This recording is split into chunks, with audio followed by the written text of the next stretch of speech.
Good morning, everybody. Welcome to today's 1 million by 1 million strategy roundtable for entrepreneurs. 1M1M, as you know, is the first global virtual accelerator in the world. Our mission is to help 1 million entrepreneurs reach $1 million and beyond in annual revenue. We run this out of Silicon Valley, but we work with entrepreneurs from all over the world, and we try to bring you perspectives from all over the world as well. This is our 330th free 1M1M roundtable.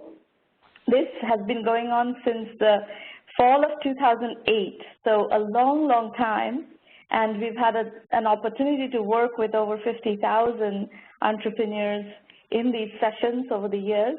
It's been fascinating learning about what you all are doing, etc. This event is being recorded. You will have a recording available on our blog as well as on our YouTube channel. If you are live tweeting the show today, please use hashtag 1M1M. You can join us on Twitter at 1M by 1M and at Romana.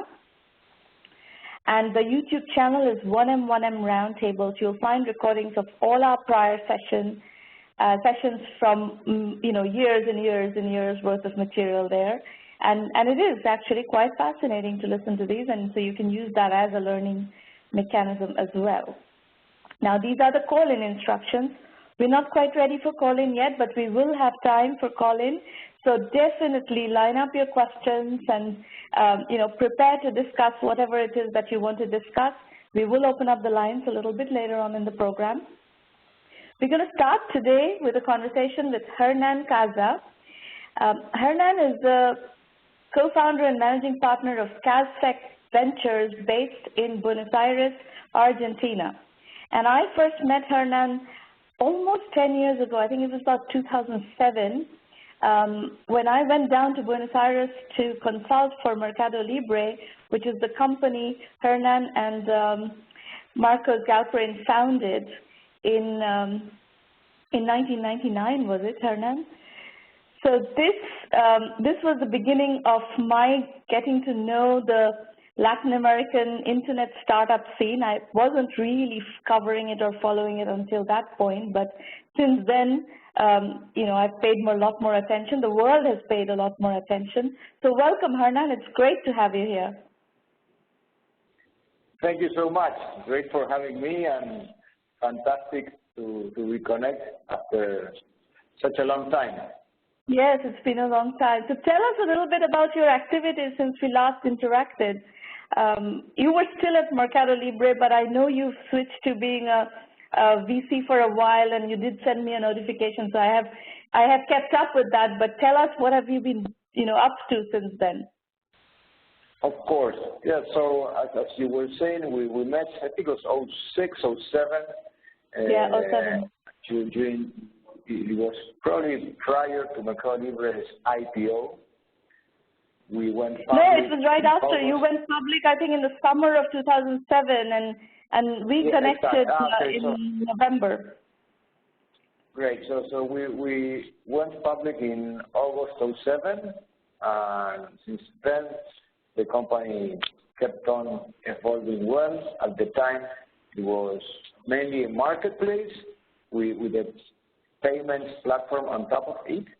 But the marketplace business was the largest business. Then the payment business grew significantly. Today, payment is larger, not surprisingly, than the marketplace. I stayed in the company.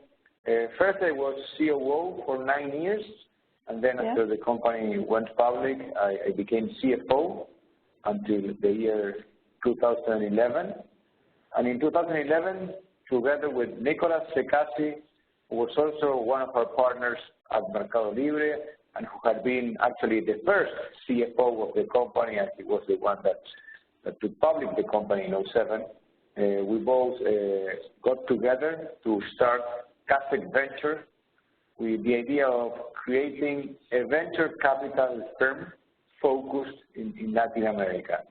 During our years as entrepreneurs there, we saw the big opportunities that technology was bringing to the region, but we also saw that on the one hand there was lack of capital, and on the other hand there was, more importantly, lack of experiences, people that had operated in technology business, that had started in a garage and taken the company public and so forth. So we thought there was a good opportunity to help those entrepreneurs and to hopefully building the next MercadoLibre in the region. That's why we got started as Ventures. We started with the first fund at the end of 2011. It was a close to $100 million fund. That fund today is fully invested. We invested in 24 companies. And in 2014, we raised a second fund, slightly larger, $135 million. And we're currently investing out of that fund. So, Hernan, give us an overview. You've been at this game from the very beginning of the Latin American technology-enabled services market. So tell us a bit about how has that startup activity world evolved? Great. I think there's a delay in the video versus the audio. So those of you who are experiencing that delay, this is the first time we are seeing that. I think WebEx has just upgraded their platform and it's got some glitches. So just, don't mind it, but we will keep talking at real time. Go ahead, Hernan. Okay, great. As long as you hear me, I think that is more important than seeing me. Great. So as you well said, we were probably the first wave of internet entrepreneurs, of technology entrepreneurs into the region. Latin America was off the radar screen of global players, of global corporations, of global investors. And at the time, we benefited from the internet bubble that really drew lots of attention in the U.S., and then it produced kind of a spillover effect into other areas of the world, being one of those Latin America. So in the region, we saw not many technology investors getting into Latin America, but we saw lots of banks that assumed that, okay, this is the revolution. This revolution will happen globally. So we have in the U.S. probably the big established firms doing venture investing. So why don't we do the same thing in other parts of the world? So they created in Latin America kind of investment arms to play the venture capital role in our region. We benefited from that because that gave us access to capital. And actually what they were predicting was true.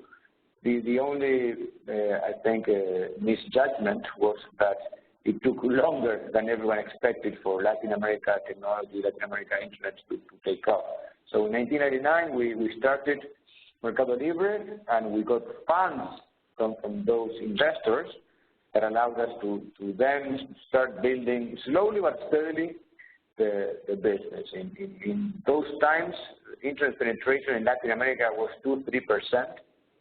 All of that was dial-up, so very slow connectivity. But slowly and steadily it started to grow. Broadband started to become more popular. Obviously, in the last few years, mobile became a huge trend. And today, Latin America is a market in the technology world.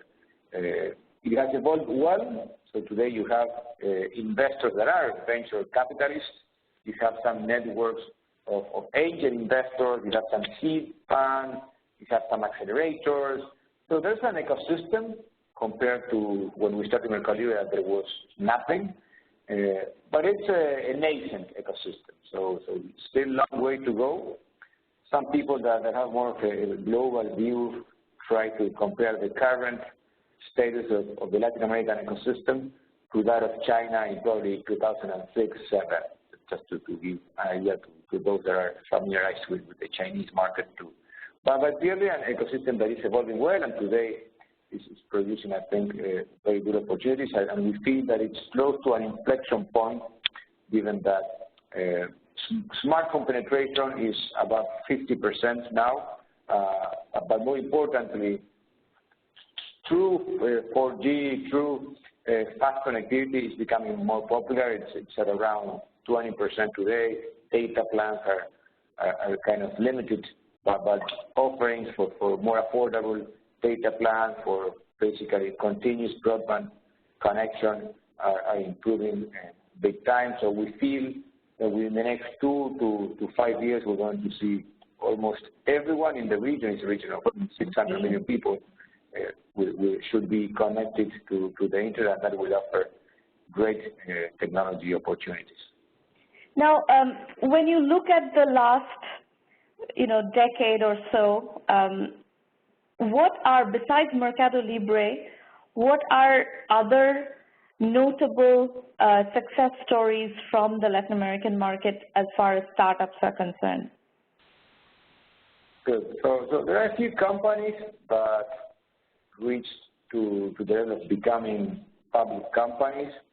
There's one company called Globant. Yes, we cover Globant quite extensively, actually. Okay, great. So Globant is one of the companies that became after MercadoLibre, but they were quite successful and are building a large organization and taking it public. There are two companies in Brazil, one called Totus, which is kind of an ERP that was created out of the merger of several small companies in Brazil, and that company is public in the Brazilian market. There's a company called Links that serves particularly e-commerce companies, but they have several software pieces that help businesses connect more of a B2B offering that helps businesses take advantage of technology, and that company became public probably 2 years ago. Then there are other large companies that were started at the time of MercadoLibre, and I assume that they are going to be public companies within the next couple of years. One is a company in the travel space called Decolar. It's quite large and probably the largest travel agency today in Latin America. There's a company that is in our portfolio called Netshoes, which is started being a sporting goods retailer in Brazil and expanded into other verticals, so clothing, apparel in general, fashion, and that is a great company too. There's another terrific company that appeared more recently, but it's having tremendous traction, called Nubank, which is an online bank in Brazil, completely branchless. So there are a few good companies, and our portfolio gets started when companies are in their Series A, and those companies are evolving, so we feel that we have a few that will certainly follow MercadoLibre's path.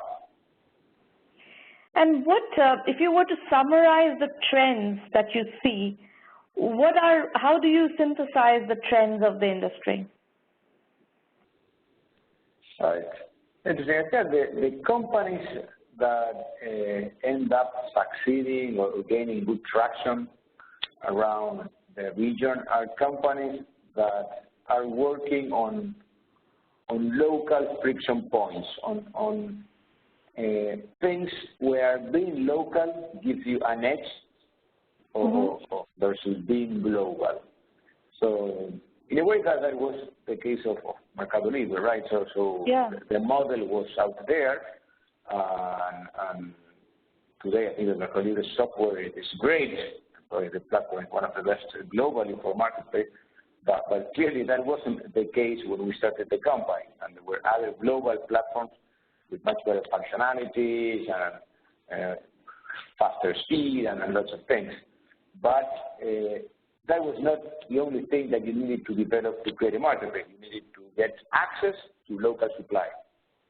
You needed to have a local payments. You needed to solve local logistics.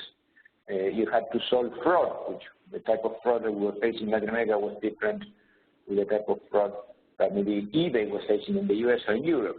So there was a reason why it had to be local. Obviously, in technology, there's never ever an absolute competitive advantage, but the fact that you were local gave you an edge. Those are the businesses that I see growing. So when you look into some of the companies that we have in our portfolio, we have a company that does tax filing for Brazilian businesses. That is very local. You have to create a solution not only for the Brazilian market, but also for each one of the states in Brazil. Or when you think of Netshoes, e-commerce, really, you have to source your products locally, you have to ship them locally, you have to get paid locally, you have to finance that business locally. So it's a very local business. And then there are several marketplaces. We have a company in the real estate classified area, or we have a company that is called Quinto Andar, which is in long-term renting of apartments. And that is a very local business. So you clearly need to connect local demand with local supply, adjust the contract that at the end of the day you end up signing between the property owner and the renter within local laws. You have to make sure that the guarantee that they're providing for the renting of that property is local. So in our view, whenever you have significant reasons why the local player may succeed is where you see good companies emerging. So far, we haven't seen global players emerge from Latin America. And have there been exits besides MercadoLibre and Globant, both of which went public in the U.S. stock exchanges? Have there been any other major exits? Well, there have been exits.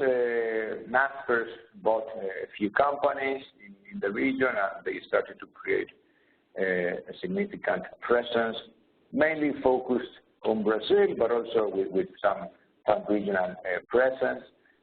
We've sold a few of our companies to global players that wanted to have local presence, that understood that the local edge was important, and the way to resolve that for them was to come down to Latin America and acquire those companies together with the talent that's wanted. So, for instance, we sold a company called Eventios to Eventbrite.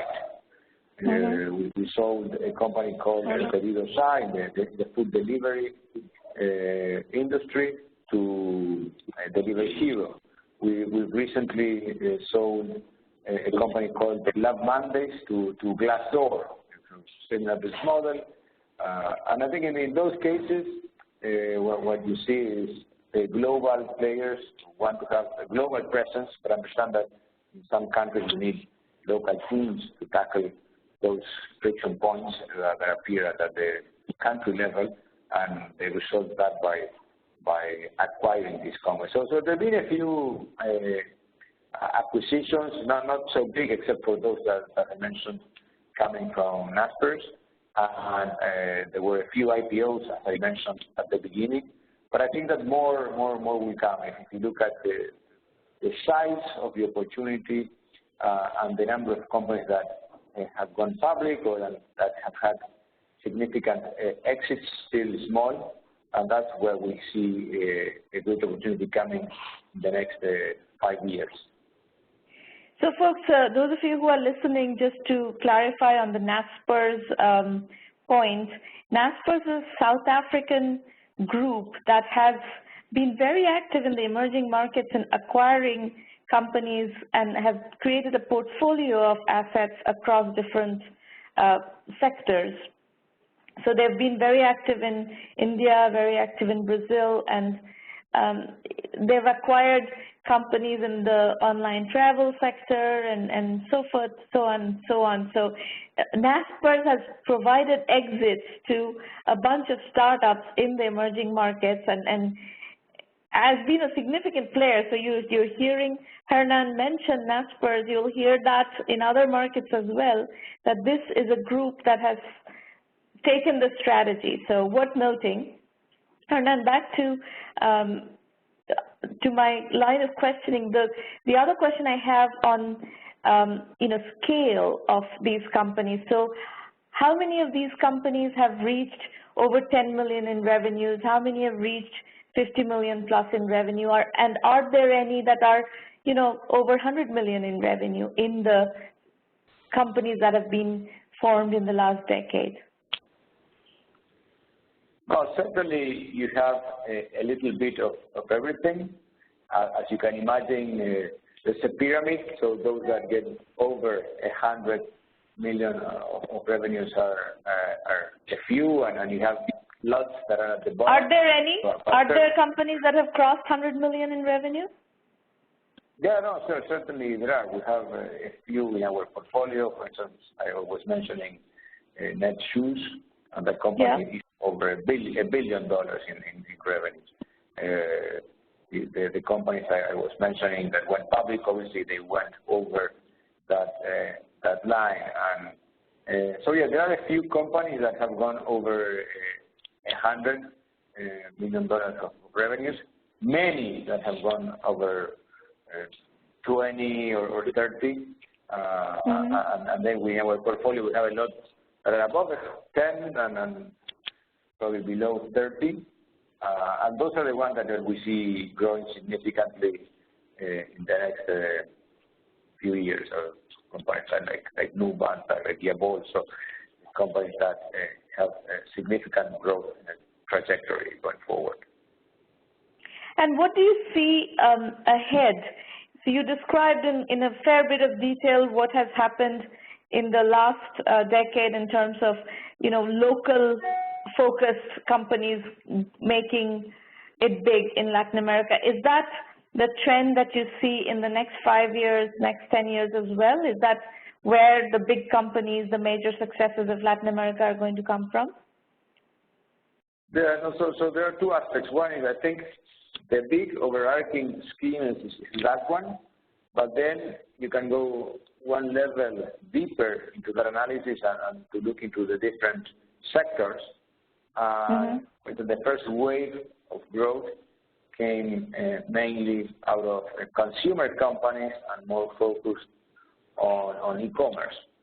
The second wave came more related to B2B, so companies were surprisingly late to adopt product technology, but those companies started to find great opportunities around serving banks to solve a problem, serving large telcos, serving large financial institutions. So those companies have created significant solutions for the private sector and are growing very nicely.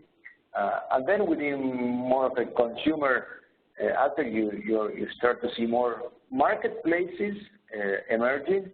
Well, what is a marketplace for us? It's a platform that somehow connects supply and demand in an efficient manner, but could be supply about anything. And we've seen several of those appearing. I mentioned one, Quinto Andar, which is in the renting space for apartments. So that is one that in Brazil it's a very friction market, and these guys are resolving that very well. And then there are a few areas where we've seen tremendous growth of opportunities within the last couple of years. One is fintech. We know in Latin America the penetration of financial services is not that high. Lots of small, medium-sized companies do not have access to financing, or lots of consumers do not have access to credit cards or financing either. And through technology, companies have found ways to distribute those products efficiently, and through technology, we're able also to find ways to control default rates in a more intelligent manner. So there have been lots of companies in the fintech area appearing within the last 2 years, and I think that will continue to be a trend, and some of those we think will emerge as leaders. So when we do this call again in 5 years, I'm sure that I'm going to be able to mention some of those as those companies that went over $100 million of revenues. Then two other areas. One is education. We haven't seen that many things yet happening, but there are a few interesting companies where we're currently investing in one, so as soon as we close that, I'll let you know, but I think that there'll be more opportunities there. The other is health. Health is also an area where we feel given there's some parts of the supply chain that are broken in Latin America. Those could be good opportunities for tech companies solving those problems. And one that we're going back to my first point, where we do feel that Latin America may have a great global edge, is around agriculture. Because if you look at farmers in Latin America and the way how they operate, how they integrate technology into their farming procedures, it's quite surprising, the amount of technology they have there, and they are probably best in class compared to any farmer in a more developed market. And there we feel that there's an opportunity to create a company that can help those farmers take their production to the next level. And we're paying lots of attention to the sector, but so far we haven't found. There are lots of interesting small companies addressing some niches within those markets. Those companies are doing well. The shareholders of those companies maybe are enjoying decent dividends out of those companies, but we haven't found yet one that has at least a significant sizable regional aspiration, or even more so a global aspiration. But we keep looking on it, and probably next year we will go for a third fund, and our hope is that in the third fund we would find at least a few companies in that sector. So, I'm listening to you that there are all these other companies that are probably not scaling at venture pace, but these are very important for the development of Latin America as an economy. These are extremely important to also develop nicely and steadily. Very much so, yeah. It's technology companies that are helping the real economy be more efficient is great, and also because those companies help the creation of an ecosystem related to technology. They hire people that are trained within those organizations, and then can people growing within those organizations go to another organization or even start their businesses. So certainly that is very valuable, and as with any ecosystem, you need the big successes because they broadcast the sector to everyone, and people aspire to do that. But then you have lots of small companies that have real impact in the economy, not only because of what they are producing or where they are particularly adding value, but also because of the human capital that they create around them. Yeah. So very, very important, certainly. So Hernan, one thing I would offer you is to put more focus and prominence on the Latin American companies in our coverage. So if you have companies both in your portfolio and in Latin America in general, where the company has crossed $5 million in annual revenue, we have the ability to profile them in our Entrepreneur Journey series, as we did MercadoLibre many years ago, 10 years ago. So we'll just send us the introductions, and we'll make sure that they're scheduled in our editorial calendar. Great. No, I will certainly do that. We have today in our portfolio probably 40 companies. You take Fund 1 and Fund 2, and of those 40 companies, probably 20 at least, or even 30 are above that threshold. So more than happy to share that with you, and it'd be great for them to be covered there. We'll be delighted to cover them. So absolutely. So would you like to stay? We're going to go into the entrepreneur mentoring session. Do you have time to stay for maybe one presentation? Certainly for one I do have, then I have to get into a board meeting, but sure, I do have time for one. One, okay. All right, so folks, just to set expectations, this is a working session, okay? We are here to work on your business. We have absolutely no other agenda. This is a completely safe place. Whatever feedback you get is to help you accelerate your journey. And it is possible that you might disagree with our feedback. That's okay. It's your business. After all, you are going to make the final decision, and you can decide what you want to do with the feedback. And one comment I would make is not all businesses can raise money. You need a hyper-fast growth, hyper-large-scale opportunity business to qualify for venture capital funding and all the feeder financings like angel and everything. So don't hang your hat on entrepreneurship success equals financing. You could also be very successful doing a profitable, sustainable business that is slower growth, that is self-financed, and that's okay. Entrepreneurship success means customers, revenues, and profits. So keep that in mind as you're going through this process. And if you're not pitching, please participate by asking questions, both in the public chat and after the presentation, I will also open up the line. So we're going to start with Arushi Agrawal from Redmond, Washington. Arushi, please unmute your line and tell us what you're working on. Hello. Hi, Shavana. This is Arushi here. Can you all hear me? Yes, we can hear you fine. Yes. Go ahead. Great. So, yeah, I am based out of Seattle, Washington, and I have founded a company, VogueTote. It is curated discovery service for designer handbags and jewelry targeting women. So, yeah, I would start by telling why and what's the problem that I'm trying to solve here. So, if we go to the next slide.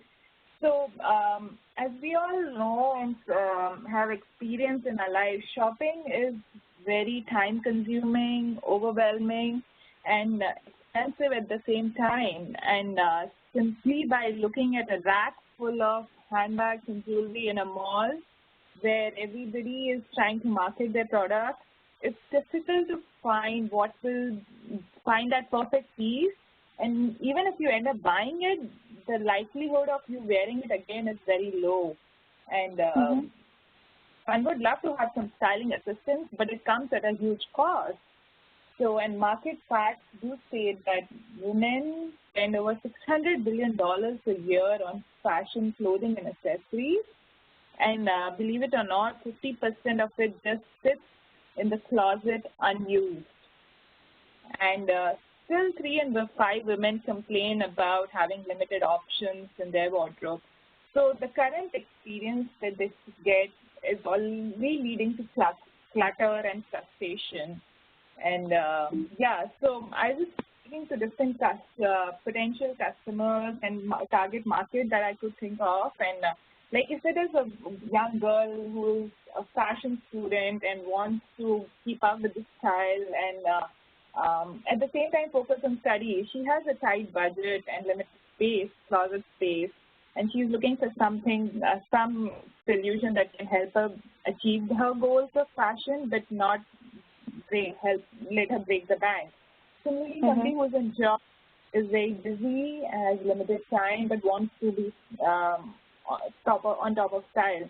And somebody who's a working mother, a more mature working mother, she has a closet full of stuff and wants to redo her wardrobe and get some styling assistance. Thinking through all these problems, we thought, what is that solution? How can we help women get these new accessories that they want to be styled in and still not have them break the bank and help them save time and enjoy a variety at the same time? So we came up with VogueTote, a curated subscription service that gives women to discover and wear new designer accessories every month for only a small monthly fee. So they are only spending a small monthly fee and they are getting access to this unlimited closet of designer accessories. And this solution, VogueTote, which is their unlimited accessories closet, leverages personal stylists, data science for curation. So each individual customer set is personalized for them based on their styling preferences and the curation data we have for the products in the inventory. And then, of course, we provide regular deliveries and free returns. So customers really benefit by enjoying a huge variety and discovering new brands. So the brands that they wouldn't know of, they can experience through this channel. And they can wear them without any commitment to buy and also get a virtual styling assistant all through that subscription model. So if you go to the next slide here. So just to give you a little more into the solution, there are 3 membership plans. First one is $21 a month. They get only jewelry, like 4 to 5 pieces of jewelry in each of their sets they can wear and return. If they go with $30, they can alternate between jewelry and handbag in each month. And if they go with $40 a month, it's a mistake, it's $40 a month, the third plan. They get 1 handbag and 2 pieces of jewelry each month, and they can wear, return, and they can also buy what they like. And it's really great for brands too, because they know the best way a customer will buy is if they get to experience the product. And through this channel, which really aims to be the discovery platform for upcoming emerging brands and also the established ones, for them to be discovered by many more clients, and for clients and customers to experience these brands without any upfront huge money commitment. So it's a win-win situation. Yeah. Interesting. So we have been operational since July 2016 and seen good growth in our monthly paying subscribers.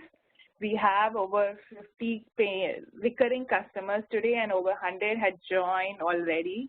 About 250 boxes have been shipped so far, and some stats here are like customer acquisition cost is around $9 per customer. We market mainly through social media and influencers, fashion bloggers. So fashion blogger strategy works really well. Monthly revenue from each customer is mostly $30 or $40. Most of the customers go with the premium plan, so which indicates there is a huge interest for women to get style in more and more pieces. And the lifetime value of our customers, I've already had customers who have been with us from day 1 till now, and have already prepaid the membership for the next 5 months for a discounted rate. So there is a good stability to this business model that we are seeing. The retention rate is 91.5%, and I say that because most of the customers continue. We have a model where they can skip a few months and they would want to come back because they enjoyed the service for a special event. And at present, I'm making a revenue of $2,000 per month, and most of it comes from subscription fee and about 20% from the products that we end up selling. So, and it is projected to grow based on the funding and investments that we receive. So if you go to the next slide. Just one moment, Arushi. Hernan has to leave. Thanks, Hernan, for coming. It was great having you. Arushi, please continue. Yeah, okay. So yeah, I was just talking about the traction we have today and the market size. So really the target audience we're targeting are fashion-conscious women. Hello, I can't hear you, Shravana. Yes. Well, but I'm not speaking. You are speaking. That's why you can't hear me. Oh, I could see your video, and maybe this is a lag, so I thought you were speaking. Sorry about that. Yeah. Go ahead. Fine. Yeah. So talking about the target market, we are targeting fashion-conscious women in the age group of 16 to 55 who spend over $500 a year on fashion accessories. And we are targeting fashion accessories primarily because one size fits all. There are a few players in the clothing industry who have received over $20 million in funding, like VogueTote, Rent the Runway, and there is a huge potential in an online fashion rental industry. But we are targeting fashion accessories. That's our focus area. And about research shows that about 13% of the women do spend over $500 a year on fashion accessories. So that makes a target market of 12 million females in the U.S. And if they spend over $500, the market potential is $6.1 billion. And within fashion accessories, there are other things too, like sunglasses, scarves. But our initial target is handbags and jewelry, so which makes 46% of all fashion accessories. And so currently we are approaching a market size of $3 billion. So that's the market potential. And if we look at some validation that we have done here, we have reached out to customers and get their feedback, and some of them have been very explicit in telling that they love VogueTote, and they have really enjoyed the pieces they've received through us, and they were really touched by the fact that we took the care to find the right pieces. So these are all photos of our customers and also Instagram posts by them. So, okay. Yeah, our customer acquisition strategy is mainly, one is through brand ambassadors. We are focusing on this one mostly right now, partnering with fashion bloggers, because people don't know us, they don't trust us, but they do trust these fashion bloggers who have a huge following of, say, 10,000 people. So when they tell them that this service is something they enjoy, their fans subscribe. Going forward, we want to have a college ambassador program in most of the colleges and target those fashion-conscious students, and also partner with other subscription companies in the clothing industry or wedding industry. So that's in the pipeline, and we are doing social media, a little bit of it. We have to be conscious on our marketing dollars, but we do run certain campaigns on Facebook and Instagram, and of course, so right now, marketing.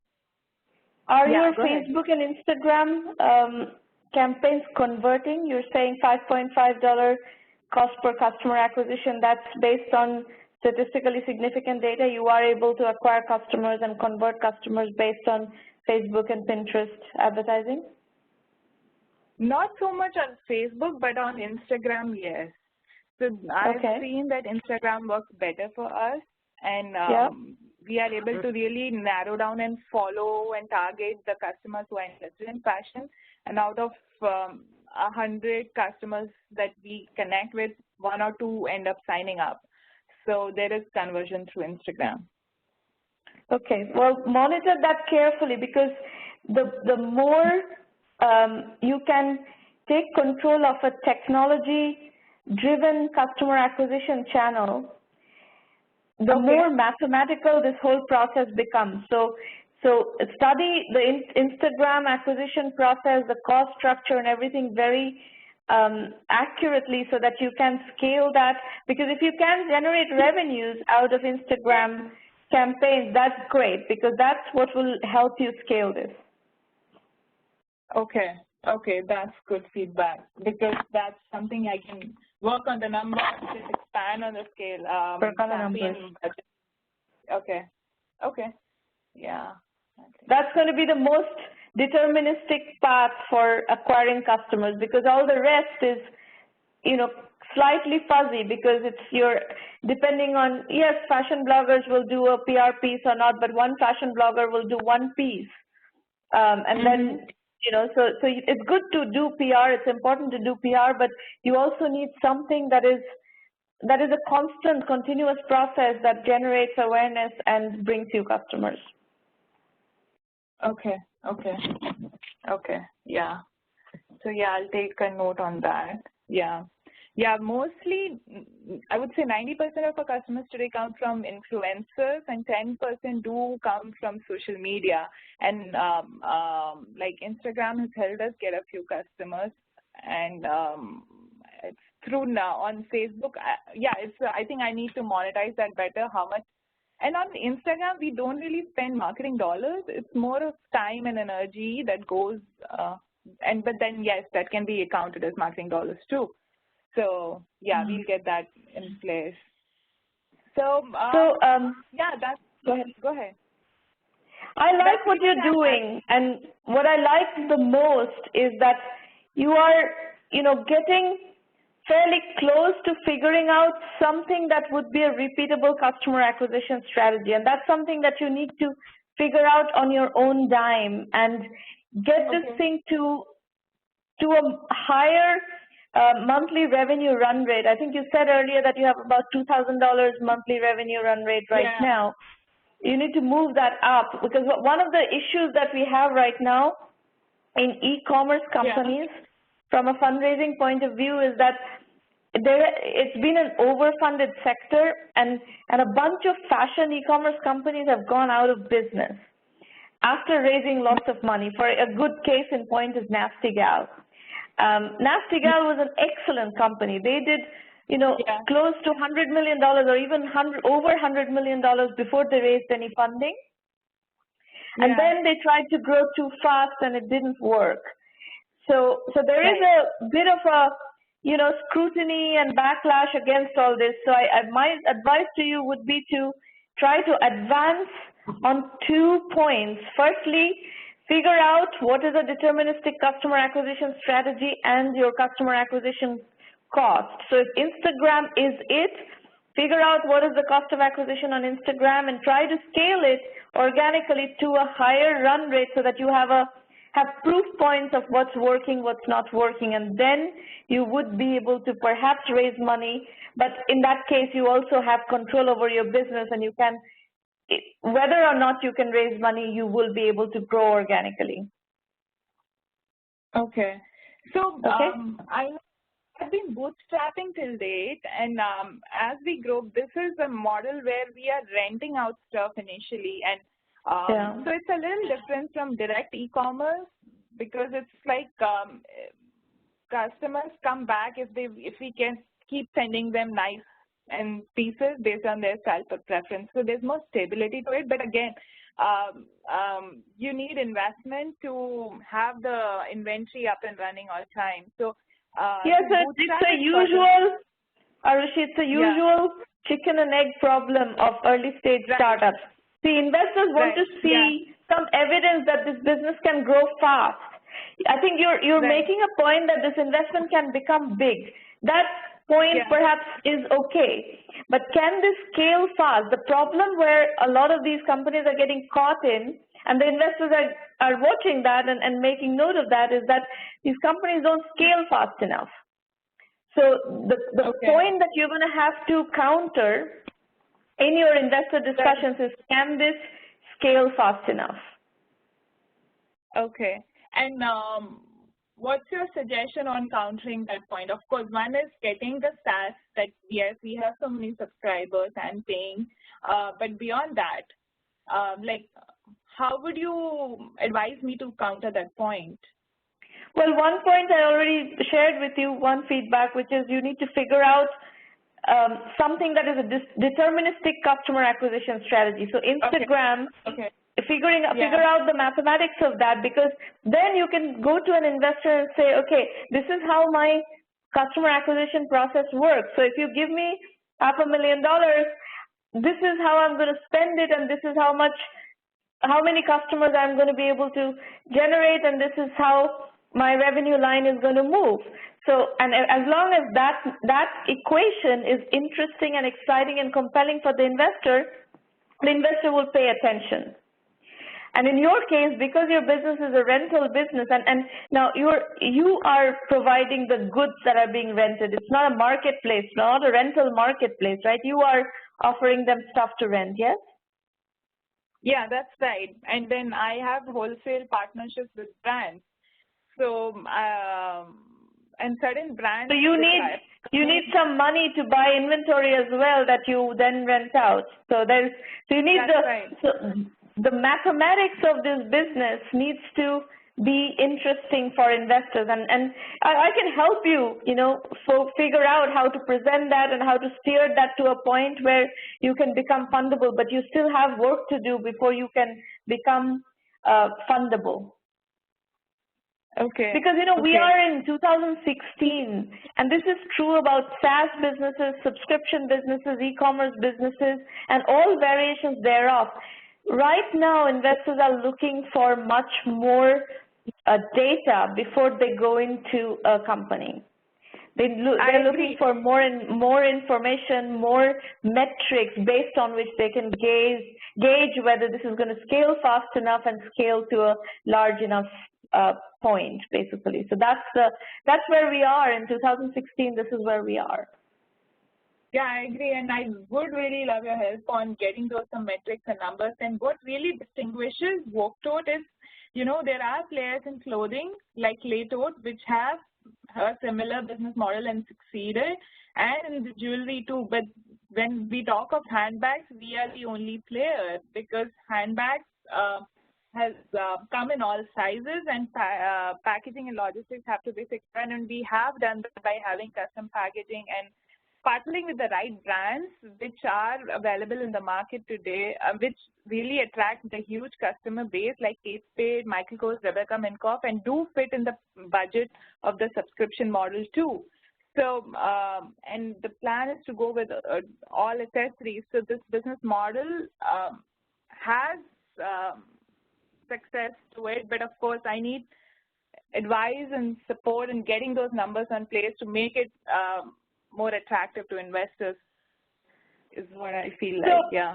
Yeah, you're going to need to work on the details of it. You have a question from the public chat. Arijit Malik is asking you, looking ahead, what sounds more important to you? Focusing on acquiring new customers by providing attractive one-time coupons, etc., or retaining old customers by providing great quality of service, etc.? If you're looking for a trade-off, how are you planning for that?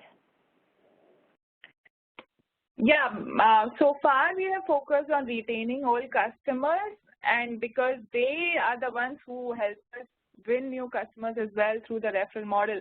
And of course, because we are a startup right now and we need a good brand and support from the customer. We need customer loyalty to help us go through the rough times and prove our point to the investors that this is stable. And more than e-commerce, which is a one-time sale, what's distinguishing about our model is that it's a stable recurring revenue model, and that's why customer loyalty and their willingness to continue is much more important to us. Yeah, and that in subscription businesses, that is the right answer, is that you want to, customer acquisition is expensive, so once you acquire customers, you want to keep them around for as long as possible so that you can benefit from this recurring revenue model. And my answer to your question, the only question that is particularly important for you right now is, should you focus on traction or funding? And the answer is traction, but not just traction. Okay. You need to figure out, you know, what is the logic of this business? So for an investor to invest, before you approach any investors, you're going to need to figure out what is the logic of this business. How is this business going to get built over time? Okay? So Arushi, if you hang around, I will explain in a moment how to use the 1M1M program to get further help, and you're welcome to do so. Okay. Yeah, I'll just hang around and look forward to hearing more about that. All right. So folks, we are in a little bit of a time crunch today. Let me quickly point you to all the resources, and then I would like to do some Q&A time before we adjourn. Now, one place you can go to kind of get a bit of an introduction to the philosophy of 1 million by 1 million is my course on bootstrapping on lynda.com as well as on LinkedIn Learning. The same course is available both on lynda.com and on LinkedIn Learning. If you like what we're doing here, bring serious entrepreneurs into 1M1M. And Arushi is a serious entrepreneur. I love that. You know, people who are actually, you know, step by step, putting brick by brick, putting one foot before the other, building businesses without unrealistic expectations of, you know, some angel swooping in with huge amounts of money. And then you have a quick exit. This is not the way businesses are built. Businesses are built brick by brick, block by block, and that's the kind of entrepreneur we're looking for, who understand the realities of how to build a business. Everything resource-wise you'll find at 1mby1m.com. That's our website. You will find a blog that is rich with case studies, and they're all freely available, but you're going to have to find them. In the premium program, we have it a lot more curated and based and organized as modules and so forth. So that is one of the benefits of the premium program, is you get curated case studies as well as video lectures that synthesize the lessons. The Entrepreneur Journeys book series is actually somewhat more curated. So let's say you're doing bootstrapping with a paycheck, or you're focusing on billion-dollar unicorns, or you're focusing on cloud companies or e-commerce companies. Each of those Entrepreneur Journeys books, there are 12 of them, are case study-based books, 12 to 16 case studies each, and you can start your learning process through that. Or dig around on the website and you can find out more about the 1M1M program as well as answer questions just to understand what resources can you avail of through us. These roundtables, by the way, happen every Thursday almost. We will be adjourning for Thanksgiving for a couple of weeks and then coming back on December 8th for our next roundtable after this one. But in general, there are 3 more roundtables in December. There were 3 in November. There's going to be 3 in December. So there are plenty of time and opportunities for you to come and interact with us here and get feedback. The free roundtable registration page is on the blog. Please go and register to pitch or attend. You can get more comprehensive and continuous guidance through our full acceleration program, which is 1M1M Premium. That's full methodology guidance. There's a curriculum that is an online video lectures and case study based curriculum that has been developed in collaboration with 750 plus successful entrepreneurs. Their journeys, their case studies, their advice, their lessons from the trenches, all have been brought into this curriculum, and you get to stand on the shoulders of a lot of people who have done it already. We do help you with business development. We help you with strategy consulting. In these kinds of sessions, we have private sessions for our premium members, private roundtables. We also help you with financing when you're ready for financing, of course. And then media relations. There is a substantial, media, both social media as well as regular media access that we have. And one of the things that we recommend heavily, both for customer acquisition and getting investor acquisition, getting coverage in the media is very important so that you kind of get them to come to you. Inbound is always better than outbound. So that's something that we create for you as well.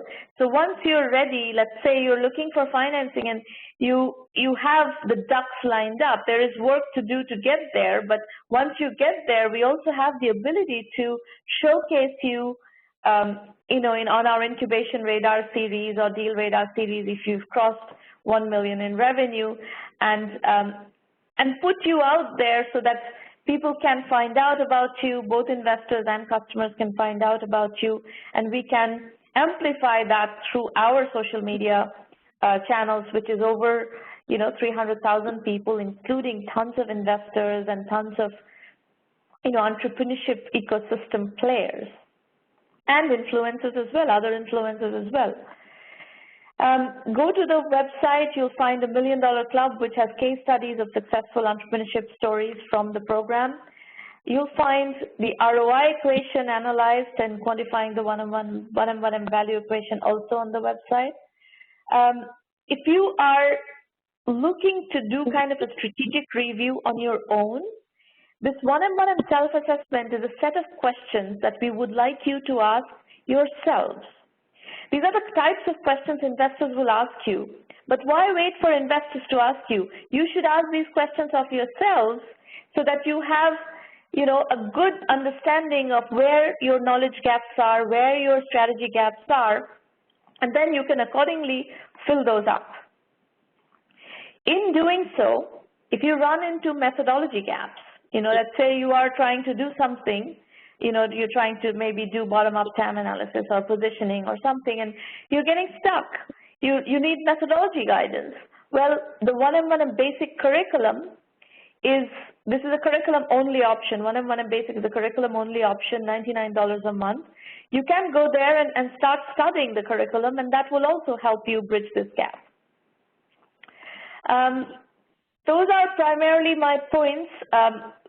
Go to the website. There's tons of information about the premium program, the basic program, the free roundtables, everything. So there are lots of FAQs of how this program works. And if you decide that this is what you want to use to accelerate your journey, entrepreneurial journey, please feel free to sign up, and we will do everything we can to help you. That's pretty much it. Our methodology is lean, capital-efficient, bootstrap startups. Our conclusion, having operated in this market for a long time, is you have to bootstrap first and raise money later, and you have to have enough proof points and enough metrics today to actually get funded. There are some exceptions to this rule, but by and large, this is how the industry operates, as investors are looking to mitigate risks, investors are looking for metrics. And as I said, we have tons of coverage opportunities. You can go to the press page and look at coverage of 1M1M Premium members to get a flavor. You can use our Twitter channel and our Facebook, LinkedIn, and everything to get, to propagate your message about your service, about your company, and we will be delighted to help you with that. Those are the points. December 8th, 15th, and 22nd are the next 3 roundtables. So please go ahead and register to pitch or attend, and we will make sure you get scheduled in one of the upcoming sessions.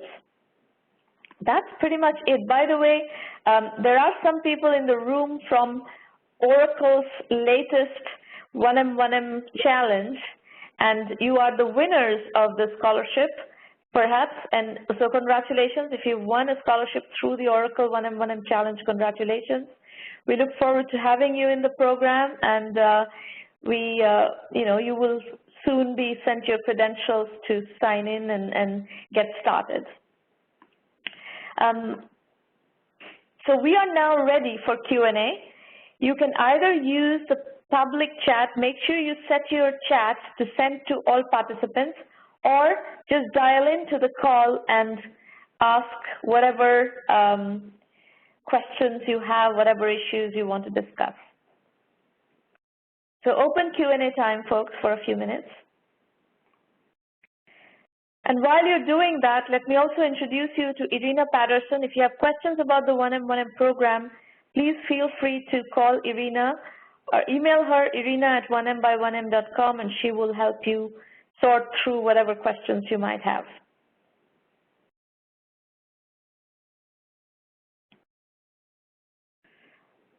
Questions, folks, anybody? I don't see questions. And I also would like to know who you are. So introductions, tell us who you are, where you are calling from. We have Surag Ramachandran introducing himself, happy winner of the 1M1M scholarship from Oracle. Great, Surag. Congratulations. We have Cornita Pinchinak from Pittsburgh, Pennsylvania, working on a fitness app. Great. Anybody else?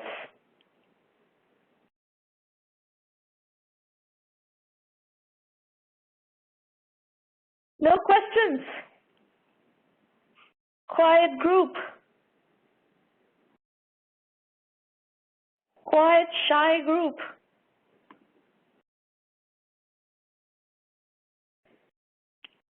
So folks, we do have a little bit of a break for Thanksgiving starting next week, and the following week I'm traveling. I'll be in London and Berlin. So we will, resume roundtables on December 8th. And on December 8th, actually, I will cover one specific point which we see coming up, and we expect to see coming up even more as we go forward, given what's happening in the world, is bootstrapping with a paycheck. There is going to be a significant amount of need for you to develop alternatives. As you have your job and have a paycheck, this may be one of the best times to start thinking about what business you're going to build, start validating your business, and so forth. So that's going to be one of the focus points of our discussion on December 8th. Folks, please don't send messages into the Q&A. Send them in the public chat, but I have a question from Liz Crosby.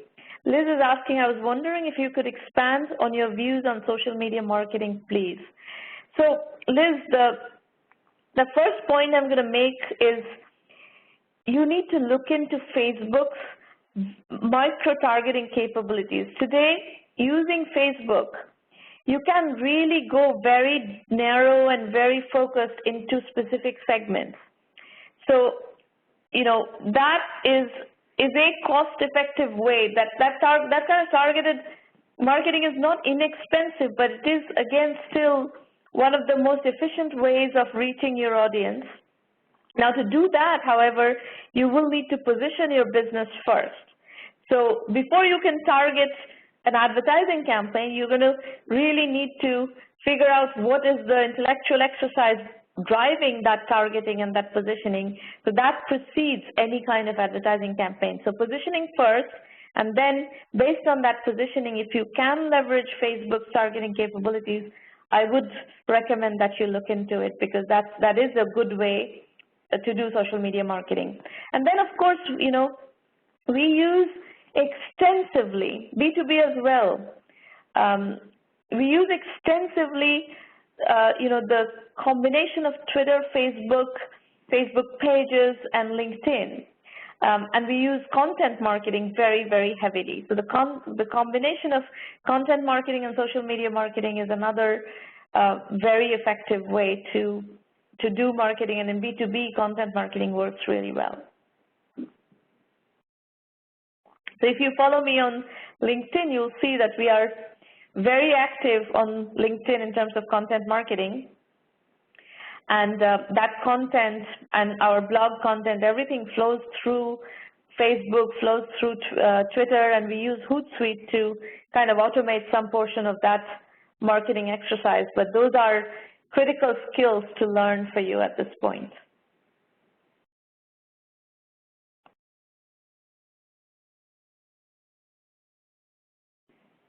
Anybody else? Any other questions, comments, introductions?